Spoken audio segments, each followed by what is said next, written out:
Thank you for that kind introduction. Interestingly enough, I first, when I had first developed the pricing model, the Black-Scholes model with Fisher Black, a colleague of mine, and then I had never really done any consulting for any business, and to illustrate the points of incentives and how individual decision-making and incentives work, I went to a corporation and they were asking me to talk to their executives about capital budgeting and making investment decisions.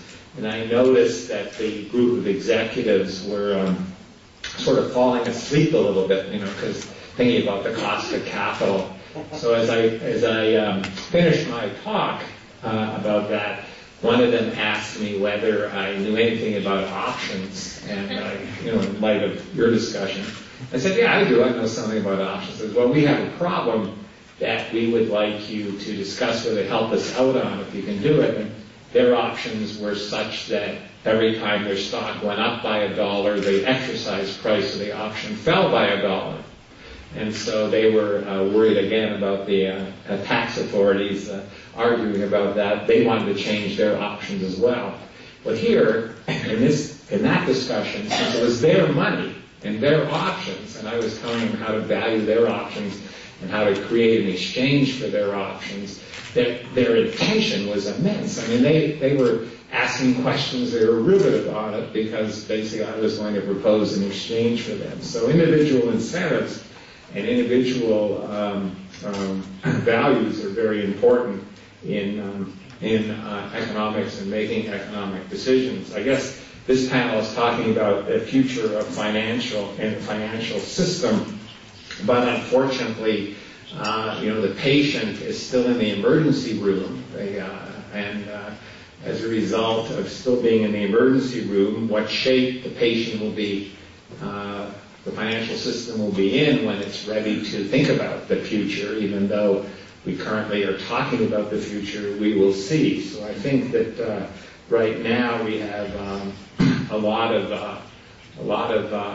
governments in the United States, the central bank, and the government itself is very heavily involved in the financial industry, as well as in Europe and somewhat the same in other parts of the world, such as in Japan.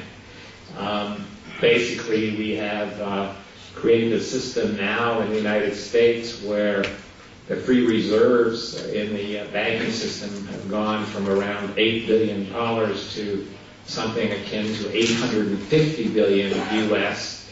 That's money that's been printed in the system, and so with the projections being, because of the promises made by the Federal Reserve Bank to finance activities, that the amount of new money that has to be printed, or reserves that will increase from this $850 billion to maybe $2 trillion by the time the central bank has finished buying assets from financial entities and holding them and issuing money to actually finance that. In addition, the Treasury has to finance its deficits as well. So the future has to think about how we reduce the amount of money that we printed in society and what the effects will be either on inflation, in the sense that the government will err on the side of not trying to remove the money till it thinks the patient is healthy enough and that the economy is percolating again. But on the other hand, if it removes the money too quickly by trying to sell the bonds and assets it has, then it could cause interest rates to skyrocket, and if interest rates skyrocket, we can then end up again in another deep recession or continuing recession in the United States. The government thinks that it's possible to time precisely the moment to withdraw the excess money that is printed from the system. The problem is precision is in the mind of the beholder, because when you're in the middle of the crisis, as we are currently, and the economy itself will not necessarily going to be percolating along, then it's very difficult in the middle to know where you are. Is it the correct moment to withdraw the money or try to reduce money by increasing interest rates and actually removing the money through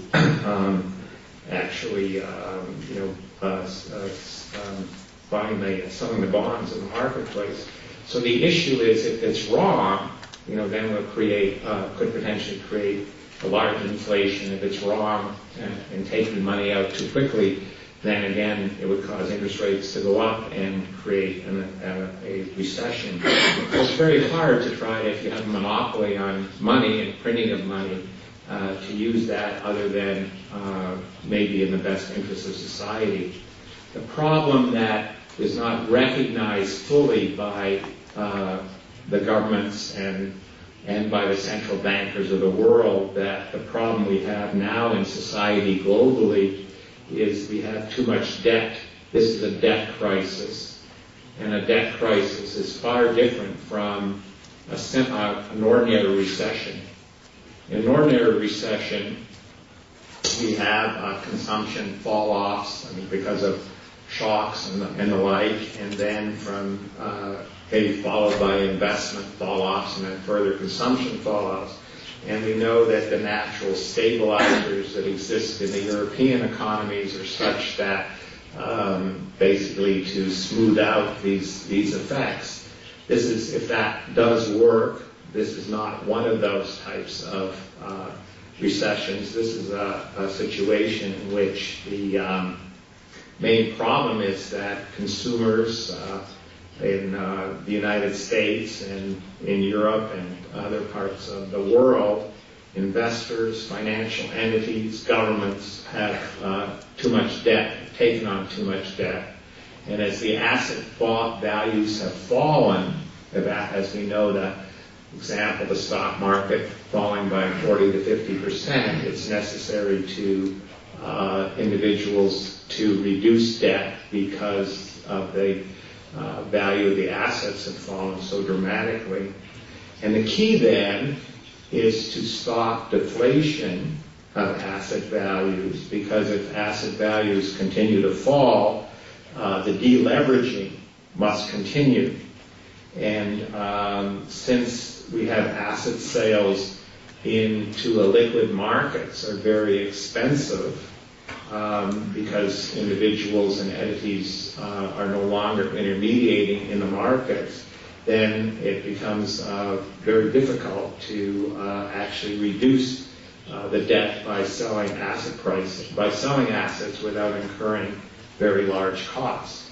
So the problem is that we still have to worry about is to what extent the amount of deleveraging will continue and the natural finding of pricing such that markets again can clear, and that will take time, in part because we're not allowing asset prices to take the natural way they should and finding where they would trade at. We tend to be impeding that through our activities. So we have a cascade of repricing of assets and the need for deleveraging in the system. And as a result of this cascade of assets being sold to reduce debt, if assets are sold to reduce debt, they're trying to find a natural price. As asset prices continue to fall, that means that further deleveraging will be necessary. And what happens in the financial world is that individuals and entities such as banks liquidate their most liquid assets first to be able to generate the cash to reduce debt. And then once that liquid pool is gone through, then the illiquid pool must be used to reduce the amount of debt that's outstanding. And this creates this cascade. It just takes a lot of time for this to naturally find its new place. So I think that the problem is that the leveraging also is now coupled with a cascade of the consumption investment fall off. So consumption's fallen, investment's fallen, consumption's fallen. And so we have a natural response that we have a combination of both a sort of what has been called a Keynesian type of cascade with a capital structure cascade. So how a Keynesian would address these problems is completely different from what is needed at this particular time. We are trying to stimulate consumption or GDP. We're trying to emulate what Japan did in the collapse of its asset values in 1990. In Japan in 1990, the real estate market collapsed and the stock market collapsed. With leverage and too much debt or with lacking of savings, it was necessary to stop and rebuild your assets, rebuild your savings. And that meant that prices had to adjust and fall. And the government of Japan took it upon itself to stop the adjustment process by having many public works projects to increase the GDP of Japan. But that has led now, they claim to be the lost decade of the 90s. It also has become the lost decade of the 2000s because GDP, or gross domestic product, is a great number to use as how the economy is doing when the government is not interfering in trying to stick and provide artificial GDP to the economy. For example, if the government gives me money to hire you to dig a ditch in my backyard and fill it up, and then at the same time you hire me to do the same, then the GDP goes up because I make money and you make money, all financed by the government expenditure programs. But if those expenditures are not expended on value-enhancing activities, in sort of negative present value projects. They're negative present value projects, that means we have to pay for them. And so then there's a payment that's made by us either through taxes or expenditures of the government. And as a result of that, it has a very large cost on society. So Japan has increased GDP. The bad debts are gone from the banks, but yet the economy is not flourishing, it's not thriving because the debt overhang was a substitute from the private sector to the government sector. So I think we're going to see a need to really understand going forward for the future of finance is really what we do in a situation where the cost of adjusting leverage and operating policies has become very extreme. And it's interesting, in a levered business, in a levered activity, such as a banking business, that's far different business from a non-levered business. It's very difficult for banks or other financial institutions that have a levered business to actually adjust their leverage. And we have to think about ways going forward to anticipate or reduce the cost of doing that. One of the problems is that we need financial intermediaries or entities intermediate or make markets, and that's their major function. So that they make markets for loans, or they make markets for mortgages, or they make markets for governments and international transactions. When a bank or entity gets into trouble, it needs to reduce its risk or reduce its leverage. Then the problem becomes that it doesn't have that stops intermediating. And as a result of the intermediation function ending, and then it makes it very difficult for others in society to tend to reduce their risks as well. So I think that we see now two of the major functions of finance have failed, and we need to figure out how to restart them. One is we see very little transacting in the over-the-counter markets, and credit markets have virtually ceased. So the future of finance has to be to anticipate what happens in shocks and how to create market trading and a way to move transactions that are in the hands of the banks or given a monopoly and move them to the markets generally. Because the stock market, for example, even though it fell 40 to 50%, transacting could go on every day. It was possible to transact in those markets. The credit markets have stopped working, and one of the reasons that why my view is that with electronic trading, the ability for us to have computers now, that it's possible to migrate many more contracts from the banking system onto exchanges. The reason that liquidity, it's very difficult to move from these exchanges is because of the banks themselves wish to or maintain the information they have about pricing and price discovery and transacting. So I think you'll see many changes in the way transacting occurs once the patient is out of the hospital, to provide more price discovery and signals, which is what markets are supposed to do, and an ability for buyers and sellers to get together more efficiently without having the deadweight costs associated with the intermediary going on vacation when all the rest of the system is trying to contract or trade. One of the interesting effects of the government bailouts of certain of the banks and entities in the United States was that other entities were not bailed out. And as soon as the entities were bailed out, then the cost of transacting went up dramatically and the system froze. The reason the system froze when the government intervened is because the reputation gain, the need for banks to maintain reputation with their clients ended. So the idea of all the hedge funds or other private equity firms, pension funds, paid a huge cost and transferred a large amount of money to the intermediaries that because they were trying to reduce risk as well, and the governments themselves, and the government was supporting certain entities that actually wanted to generate money to be able to pay off on the TARP or other subsidies the government gave them. So I think we have, in the future of our financial system, we're going to need a new accounting system. The accounting system we've built in the past does not contain any measures of risk. It's a static snapshot. It's a balance sheet is a static snapshot. It doesn't include any dynamics at all or risk management.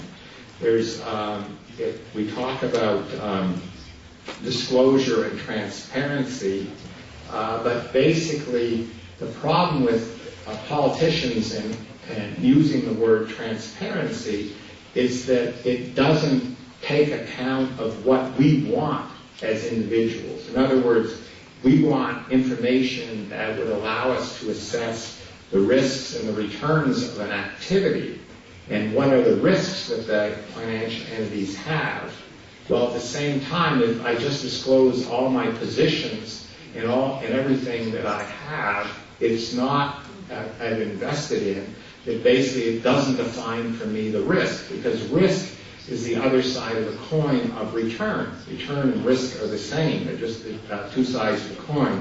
And so transparency, or saying we should have more transparent markets, is not necessarily good, because just transparency itself might be full information without any value, because I can give you so much information that it's not usable. So the idea of thinking about a new accounting system, and we have a great opportunity to do that right now, which will take account of risk, and risk dimensions is very important. Every financial institution has been criticized for having a failure of risk management systems. But one of the problems we have in our society is the aggregation of risk. Basically, that every financial institution might have done its risk management. It might have undertaken its scenario analysis and stress tests and used its, seeing how it's would be affected at time of crisis.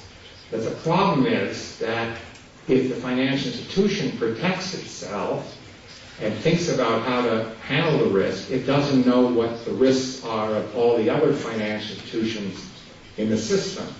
As a result, there's an aggregation problem, because when it wants to sell assets, it might anticipate the effect of a crisis. If everyone anticipates that they'll be able to liquidate their positions, but if it's the case that everyone wants to liquidate positions and reduce risk at the same time, then that has a nonlinear effect, or a feedback mechanism that creates a much greater effect on the global system.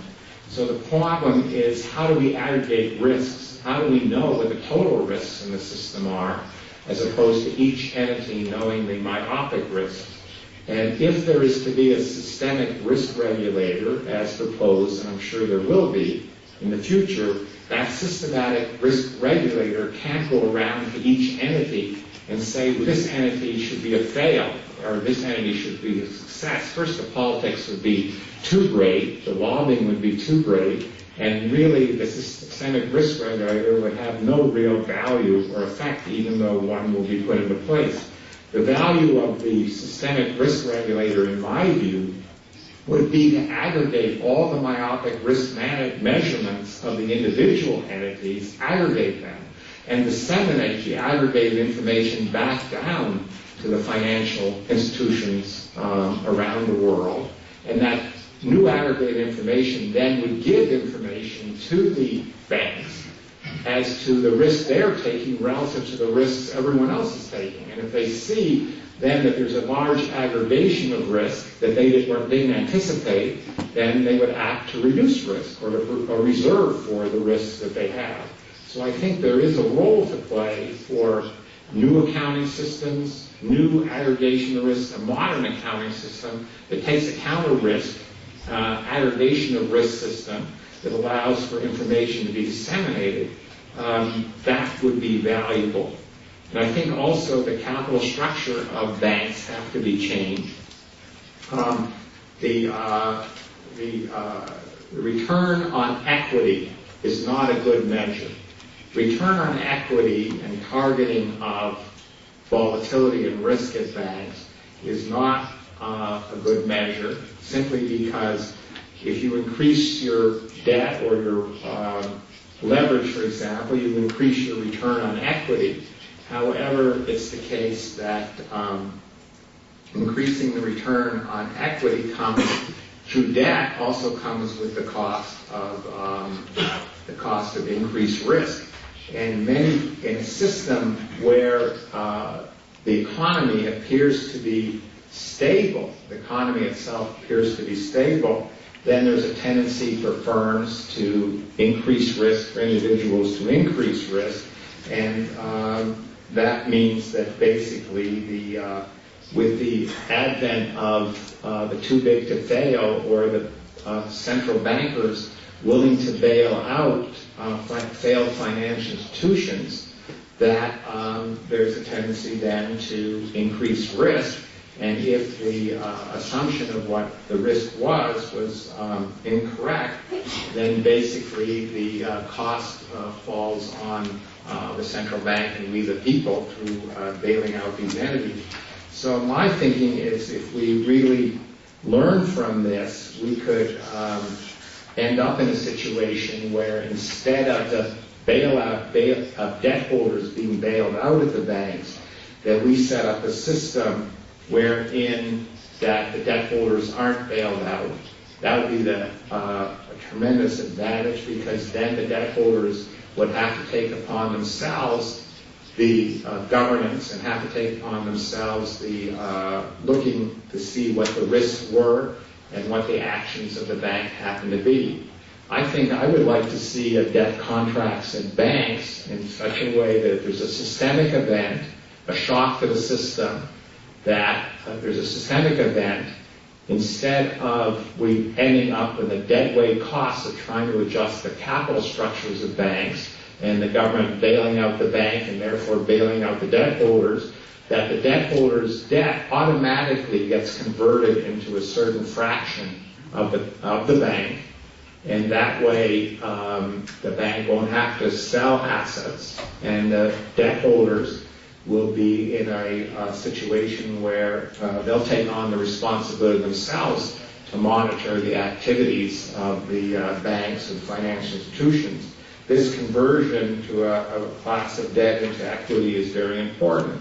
Also, the idea of guarantees, the guarantees that banks give or other entities give to stable value products, whether their stable value products are done by money market funds or banks, that the assets that are backing those stable value products cannot be risky assets that are guaranteed by the banking system, central banks, or else what will happen is you'll end up with having moral hazard problems in that regard. So I think that those should be backed.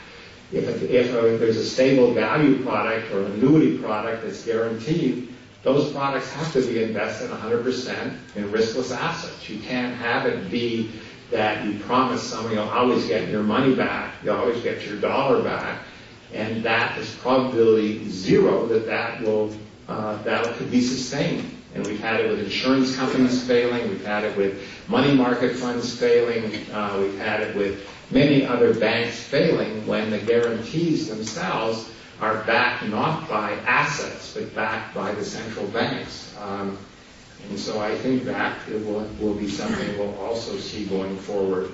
And the rating agencies have had a monopoly position. The central banks have been the ones who have sanctioned or authorized rating agencies, and we only have 3 rating agencies in the United States. We don't have competition. And the rating agencies are beholden to the banks and the central banks and to Congress. And if Congress wants to stimulate the housing market in the United States, the Congress wants to see more homes built, more people living in homes, the rating agencies are really not going to be as independent as they should be. And basically, there's the lack of competition has created a monopoly for these rating agencies, and as a result, there's been in my view, myriad mistakes that have been made by the rating agencies and how they've actually rated many structures, AAA, just using bad common sense. So I think that through competition, these rating agencies should be allowed to disappear because of the mistakes they made and their incentives, but yet we continue to foster these agencies, and they should be replaced by others that have better incentives.